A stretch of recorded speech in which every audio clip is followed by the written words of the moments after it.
Let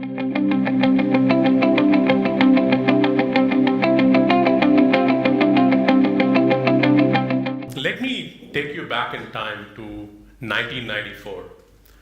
A young entrepreneur just quit his job in New York City and decided to move to a sleepy small town in the west coast of US to Seattle. On that road trip from New York City to Seattle, he wrote his business plan for a company he called Amazon. And Amazon at that time was built focused on a vision that it's a retail company which is going to have no stock, no warehouses, and no shipping. And if you look at every digital company which got created during the 1990s, were built around providing digital services on traditional businesses, largely discovery platforms, aggregators, and marketplaces. And these companies over the last 20 years have evolved into asset-heavy businesses. If you look at some of the examples here, Netflix spent $8 billion in creating their own content, more than most other studios. You look at Uber, who's going to have over 25,000 autonomous cars on the road, and that will exponentially explode over the next few years. And Amazon, Jeff Bezos, who built that into a no stock, a no warehouse, and no shipping company, today has over $130 billion in assets, a combination of data centers, warehouses, and even physical retail stores.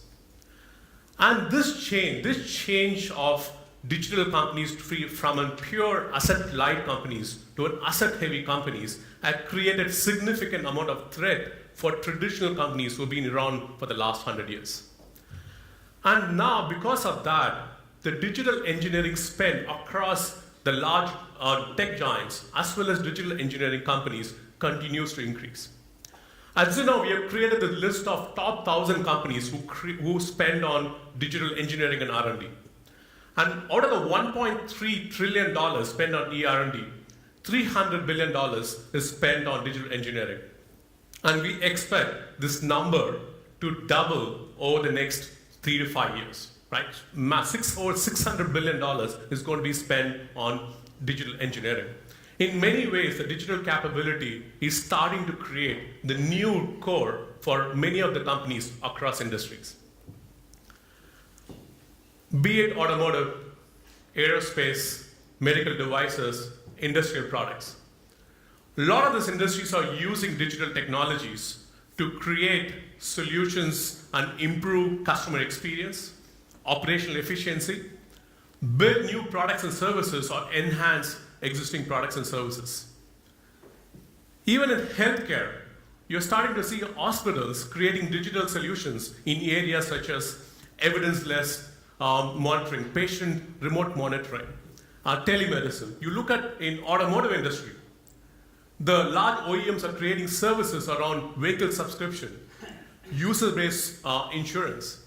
And you look at telecom companies are creating digital ad platforms to provide services very similar to internet companies. So across industry, the number of digital use cases is dramatically increasing. And US continues to lead in terms of digital engineering spend. Over 58% of the digital engineering spend is from the US. And just in the last 2 years, Asia has sped past Europe to be the second largest digital engineering spend, largely led by China. If you look at China, the top companies, it's called BAT. So anybody know what BAT is? It's Baidu, Alibaba, and Tencent. So these companies, some of these companies are valued at over $300 to $500 billion. And they are growing, and many of the digital companies in China are not regulated. So if you go to look at Baidu or Alibaba, they're getting into financial services. They're getting into insurance by using digital as a key differentiation. And we expect this trend to accelerate and the spend on digital engineering from China continue to grow over the next few years. And so to understand this a little bit more, what we did is we took the companies in top 10 companies in each industry, or 10 industries, and plotted the revenue and market cap of these companies for the last 10 years, right? If you look at this, this is how it was in 2007. And you project it and you see the growth over the last 10 years. The digital companies are starting to come in terms of market cap, right?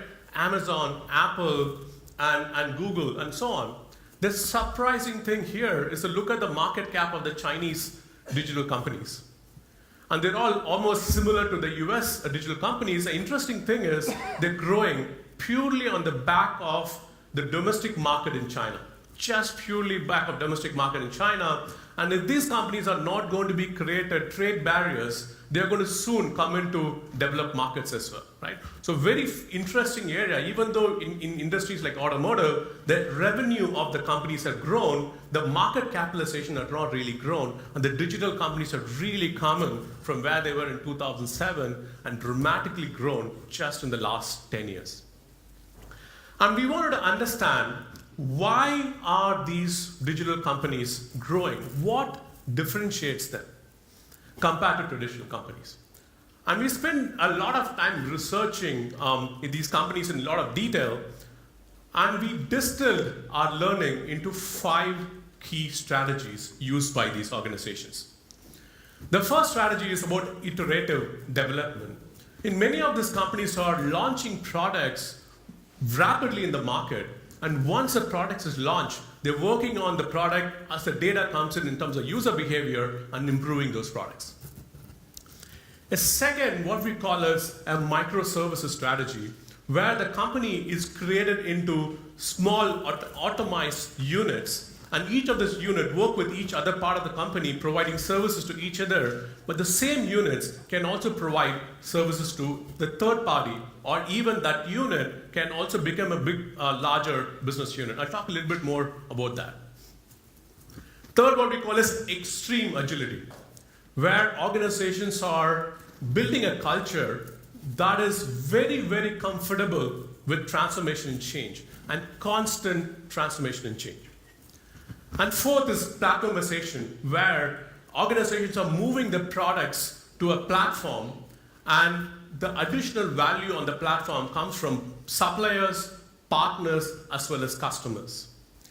And finally, there's a concept which Reid Hoffman, the founder of LinkedIn, spoke about. It's called blitzscaling, where the companies optimize for speed. They really optimize for speed than efficiency, even though the results could be uncertain and risky. So these are 5 key strategies we saw these companies adopting. For the rest of the presentation, I will take you through each of this and explain that with some examples. First is about iterative product innovation. If you look at what has happened in the last 5 years, right? The change in consumer behavior, the change in terms of newer technologies has made digital part of even a physical product. So today, every product is smart and connected and has a lot of software in the product. So what companies are doing is they're launching a particular product, they see customer feedback coming from the product, and they're able to change it. Unlike 5 years ago or 10 years ago, once a product is launched, you can't do anything with the product. So engineers have to over-engineer the product. So the cost of engineering the product was high, and it took a lot of time because you're engineering the product. Once the product goes in the market, you can't do anything about it. But now with software, you are able to update these products automatically, and with AI and machine learning coming in, the real-time feedback from the customer, you're able to optimize the product and the experience for the customer. So this is one key area. Companies are rapidly putting the product out and then updating the product and then making it better as they get more data and more feedback from the customers. And you can see that example across industry.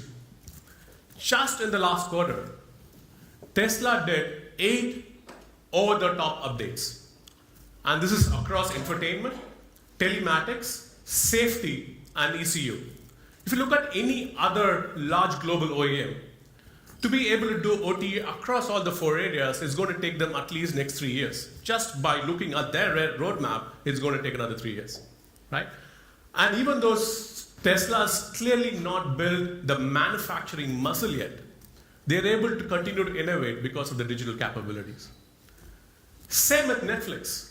the Netflix way of building shows is, okay, I'm going to create a lot of content, I'm going to put that out. I'm going to now look at how millions of users interact. How much do they listen to a particular show? How much do they watch the show? I'm going to use this information and then plan for my future shows. In some areas, they even take this input, real-time input, and for an existing a TV show which is running through the year, they're able to make changes to the storyline because they're getting that input from the customer and they're refining the product as they go through, right? So very interesting. The iterative product innovation is one key strategy we see companies following. The second, in terms of how they are structuring themselves into organization, right? There are two broad areas every company goes after. Every 3 years, you grow from a vertical structure where every business unit can make all decisions. Then it moves very, very fast, but you're replicating all structures within each business unit. A new CEO comes in, and the new CEO says, hey, this is not the right way, let me make it horizontal. So they make it horizontal, and then you get some cost efficiency, but it becomes too bureaucratic. Right? So you see companies, large companies, going back and forth between a vertical structure and a horizontal structure. The third model, what we see is companies creating this microservices structure, right? Where the organizations is created into small, automized units. These units are intelligent, independent, and entrepreneurial. And they provide a set of services which other parts of the business can use. And as that particular business, that part of the service becomes larger, they can go out and say, hey, I'm going to go and sell my service directly to third-party, other customers. And as they grow, they further subdivide into smaller units.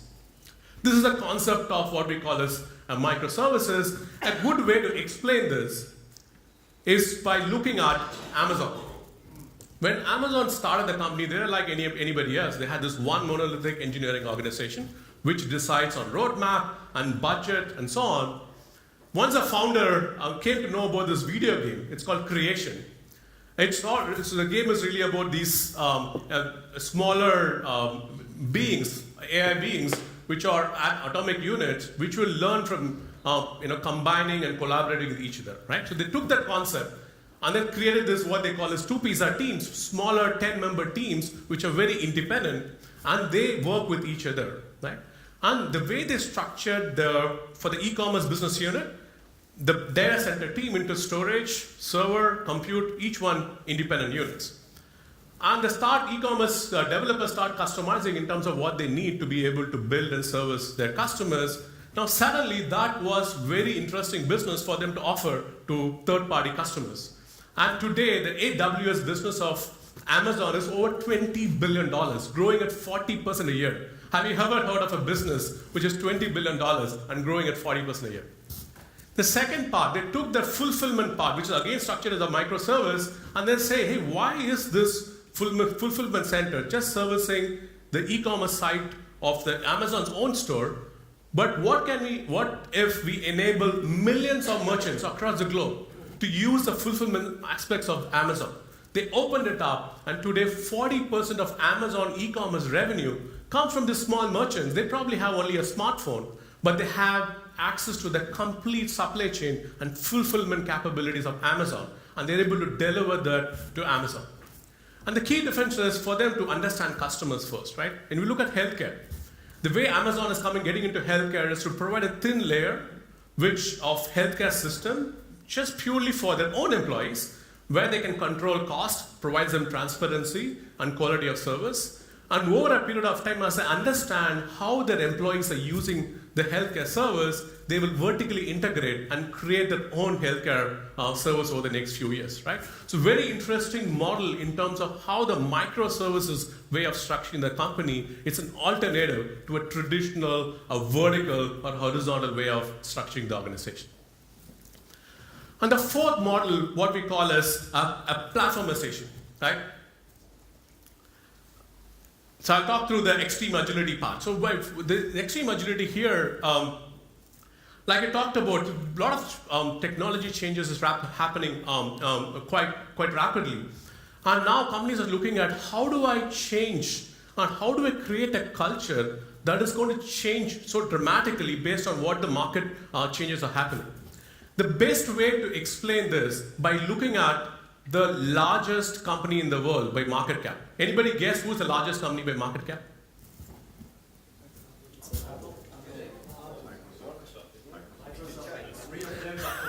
Yeah, it's Microsoft and Apple. When I created the presentation, it was Microsoft. So let's go with Microsoft.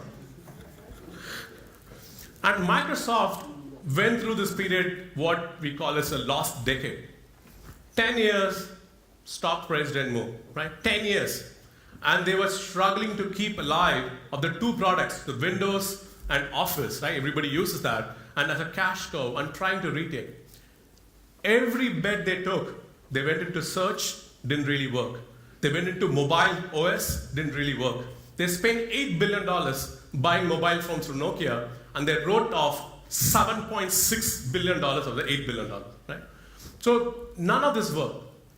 The last 5 years, the market cap has gone 3 times. 3x improvement in market cap. Nothing sort of miracle. And look at what is that the company did in the last 5 years, right? And these are some of the things we're able to distill. One, like any other CEO, they changed from a vertical structure to horizontal structure. So not to be surprised. But they also did a lot of other things. One of the important things they had to decide is what is core to the company. And they had to fundamentally go into the soul of the company and decide that Windows is not the core to the company. It's going to be the cloud, right? And mobile. It's just a big, big shift in terms of how they made the decision. And third, they had to incentivize, and when cloud became the center, they had to have partners build on cloud, and they changed the sales intensive structure for thousands of salespeople to incentivize them to sell the partner solutions alongside with Microsoft solution. And they also reacted so rapidly for technology changes. When AI ML came in first, Microsoft said, I'm going to move 5,000 of my engineers who are doing research and move them into product unit, which is going to build AI solutions. And they went and acquired companies, which are not smaller companies, $20 billion for LinkedIn, right? Several billion dollars for GitHub, to include the networking aspect of a professional's life as part of the portfolio. And finally, the most important thing Satya Nadella talks about is C. In CEO stands for culture. It's a culture executive officer. And they created a culture which is very comfortable. It's very comfortable in being in a constant state of transformation and change. And that is another interesting thing. So how do you create an organization which is extremely agile and able to change so rapidly? That's a key trend. And the fourth aspect is around platform. And more companies, as software becomes very important, they're moving from a pure product company to a platform company. And there are largely two types of platforms. One is you become an aggregator platform where you increase the supply side through incentives. Uber or Airbnb are a perfect example. You increase supply side, the consumer increases. Once the consumer increases, more supply comes in, and you get a flywheel effect. Once you get a flywheel effect, that becomes a motor on the business, and it becomes very hard for anybody else to come into the business. The second part is you're creating a compute platform or an asset management platform for IoT. And once you create that platform, you can have other people, be it your partners or customers, build incremental value addition on top of the platform, and the platform value increases over time. Rather than a usual traditional product life cycle, a product scales rapidly and then goes down. In a platform scenario, the life gets extended by additional value kept on being added on the platform, not by yourself, but your partners and suppliers and so on, right? That's a big difference. Let's look at an example. I want to take a non-so-traditional example. How many of you has used WeChat before? Okay, so we have at least 10 of you have used. The common misperception about WeChat is, hey, WeChat is China's WhatsApp. Maybe the color looks the same. You can't be far from true, right?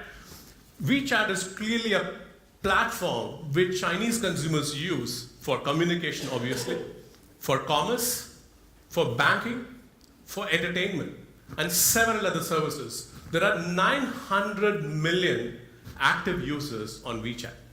Okay? 900 million. And because of their 900 million, they're able to slowly add on services. If you look at our smartphone, Pretty much all the daily apps we use on a phone is integrated into one app. WeChat is the only app you need when you go to China. You can order food, you can transact, you can do all of that in just one app. And they're able to interestingly take a traditional model. So if you look at a red packet, it's a custom in China where people exchange red between your friends, your relatives, exchange a red packet which has some money in it. And they gamified that model and made it available in the social platform. And even in an organization, let's say you have a collaboration group, the manager doesn't see a lot of activity, he or she can put in a red packet with some money for each of them. It could be less than €1, right? And it becomes a gaming thing. Or people go click on it, it opens up, and automatically when you open a red packet, what happens is you get a VPay account open. So now you have a VPay account open in your service. Now when you have to transact on WeChat, you can use VPay to transact. So take one aspect, they closely integrate other parts, and they make the platform extremely sticky. So once you start using WeChat, you don't really go out of the platform. Right? So the other interesting strategy is the platform strategy. And the other part is blitzscaling. I like this quote.